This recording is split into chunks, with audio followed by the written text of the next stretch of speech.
مذہبی و سیاسی جماعت تحریک لبیک کے بانی خادم حسین رضوی وفات پا گئے ہیں۔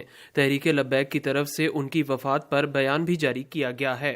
مذہبی و سیاسی جماعت تحریک لبیک کے بانی خادم حسین رضوی کے بارے میں چند برس پہلے تک کچھ معلوم نہیں تھا۔ پھر نومبر 2017 میں انہوں نے ایک ریلی کی قیادت کرتے ہوئے راولپنڈی اور اسلام آباد کے سنگم پر فیض آباد کے مقام پر دھرنا دیا۔ 3 برس بعد نومبر 2020 میں ایک مرتبہ پھر ان کی جماعت کے کارکنوں نے اسی مقام پر دھرنا دیا۔ لاہور کی ایک مسجد کے 52 سالہ خطیب نے اصل شہرت نومبر 2017 میں اسلام آباد کے فیض آباد چوک میں توہین رسالت کے قانون میں ترمیم کے خلاف ایک طویل لیکن بظاہر کامیاب دھرنا دے کر حاصل کی تھی۔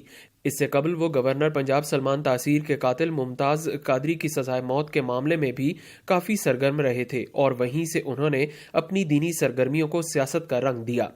بریلوی سوچ کے حامل خادم حسین رضوی کو ممتاز قادری کے حق میں کھل کر بولنے کی وجہ سے پنجاب کے محکمہ اوقاف سے فارغ کر دیا گیا تھا، جس کے بعد انہوں نے ستمبر 2017 میں تحریک کی بنیاد رکھی اور اسی برس ستمبر میں NA 120 لاہور میں ہونے والے ضمنی انتخابات میں 7000 ووٹ حاصل کر کے سب کو حیران کر دیا۔ ویل چیئر تک محدود ہونے کے باوجود خادم حسین رضوی پاکستان میں توہین رسالت کے متنازع قانون کے ایک بڑے حامی بن کر سامنے آئے۔ ان کا انداز بیان کافی سخت تھا۔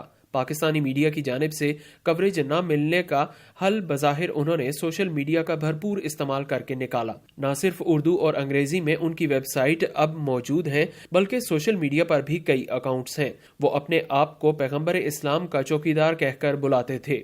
تحریک کے ایک ترجمان اعجاز اشرفی نے بتایا کہ خادم حسین رضوی کا تعلق پنجاب کے ضلع اٹک سے تھا۔ وہ حافظ قرآن ہونے کے علاوہ شیخ الحدیث بھی تھے۔ وہ فارسی زبان پر بھی عبور رکھتے تھے۔ ان کے 2 بیٹے بھی مختلف احتجاج میں شریک رہے۔ خادم حسین ٹریفک کے ایک حادثے میں معذور ہو گئے تھے اور سہارے کے بغیر نہیں چل سکتے تھے۔ وہ 22 جون 1966 میں نکاتوت ضلع اٹک میں حاجی لال خان کے ہاں پیدا ہوئے تھے۔ جہلم مدینہ کے مدارس دینیہ سے حفظ و تجوید کی تعلیم حاصل کی، جس کے بعد لاہور میں جامعہ نظامیہ رضویہ سے درس نظامی کی تعلیم کی۔ ان پر مختلف نوعیت کے مقدمات بھی درج تھے۔ اعجاز اشرفی نے بتایا کہ ان مقدمات کی تعداد کتنی ہے انہیں یاد نہیں، لیکن تحریک کے آغاز سے اب تک انہیں گرفتار نہیں کیا گیا۔ شاید اس کی وجہ ان کی اسٹریٹ پاور ہے۔ جنوری 2017 میں بھی توہین مذہب کے قانون کے حق میں انہوں نے لاہور میں ایک ریلی نکالی تھی، جس پر پولیس نے لاٹھی چارج کیا تھا۔